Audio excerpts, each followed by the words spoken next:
પાટણમાં કાયદો વ્યવસ્થાની સ્થિતિ સામે સવાલ ઉઠ્યા છે। આરોપીઓ સામે ખુદ પોલીસ ભાગી।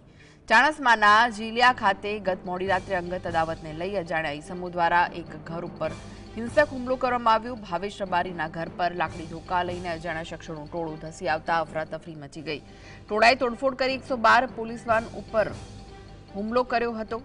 ટોળાની આક્રમકતાના પગલે પોલીસ સુરક્ષા આપવામાં નિષ્ફળ રહી છે। ઘટનાના પગલે ચાણસ્મા પોલીસ મથકે 2 ફરિયાદ નોંધાઈ છે। એક પોલીસ પોતે ફરિયાદી બની અને બીજામાં રોનક દેસાઈએ 2 વ્યક્તિઓના નામજોગ સહિત 17 વિરુદ્ધ ફરિયાદ નોંધાવી। લાકડી ધોકા સાથેના ટોળાનો સીસીટીવી વિડીયો સામે આવ્યો છે।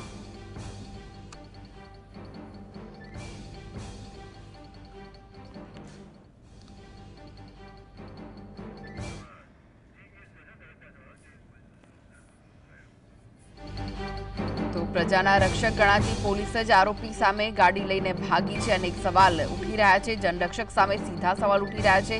કેમ પોલીસે લુખ્ખા તત્વો સામે તાત્કાલિક પગલાં ન લીધા?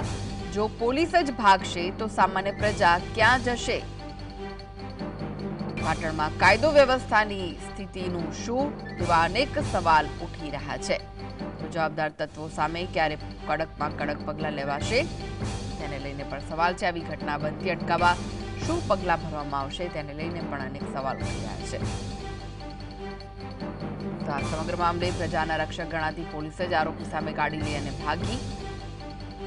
લુખ્ખા તત્વો સામે કેમ પોલીસે તાત્કાલિક પગલાં ન ભર્યા? જો પોલીસ જ આમ ભાગશે તો પછી સામાન્ય પ્રજા ક્યાં જશે તેવા અનેક સવાલ ઉઠી રહ્યા છે।